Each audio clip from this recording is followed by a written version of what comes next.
বন্ধুরা, আসসালামু আলাইকুম ওয়া রাহমাতুল্লাহ। আপনারা জানেন বিগত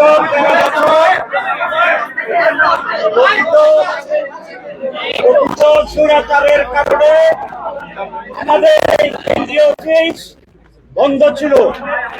13 বছর পরে আমরা রিনোভেট করে এই অফিসকে আমরা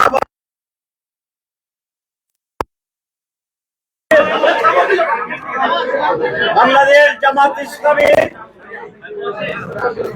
এই অফিস ভিজিট করে আমাদের এমবেসির পলিটিক্যাল সেক্রেটারি, ডেপুটি অ্যাম্বাসেডর এবং পলিটিক্যাল সেক্রেটারি সহ মোট 4 জনের টিম এসেছেন এবং জামাত ইসলামীর মাননীয় আমির ডক্টর শফিকুর রহমান সাহেব আপনাদের সামনে সংক্ষেপে ব্রিফিং দেবেন। এখন আমি জামাত ইসলামীর মাননীয় আমিরকে আজকে এই গুরুত্বপূর্ণ বৈঠকের ব্যাপারে সংক্ষিপ্ত প্রেস ব্রিফিং করার জন্য সবিনয় অনুরোধ করছি। আসসালামু আলাইকুম ওয়া রাহমাতুল্লাহ।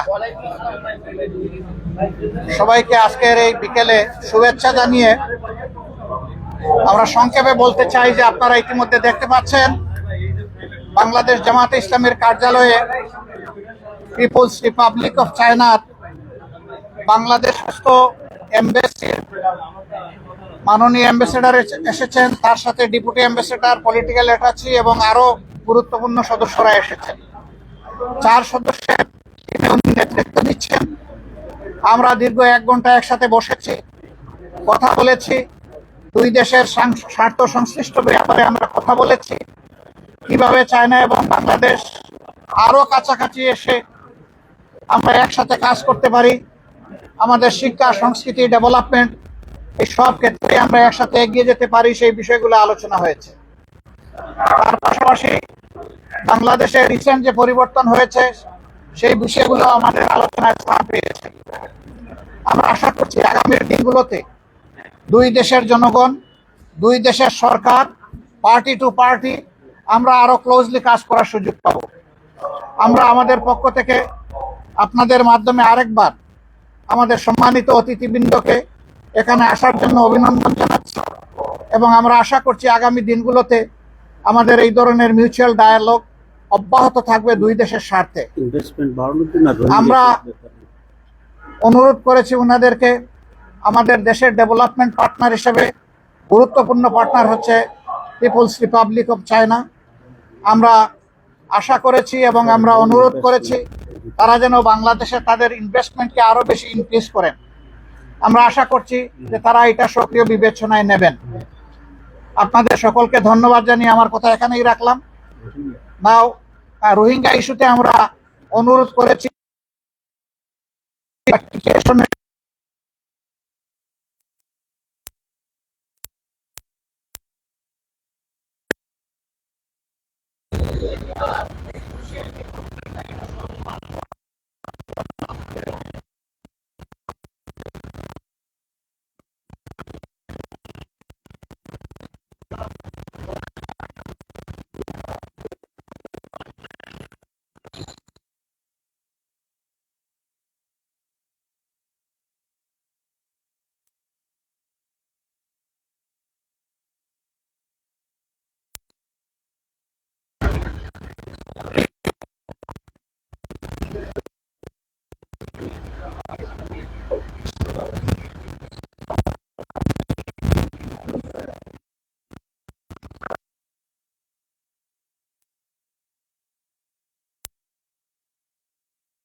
Wish the Bangladesh, with the leadership of the interim government and all the stakeholders' efforts, this country will bring back to the track of normalcy, stability, unity, development, and prosperity.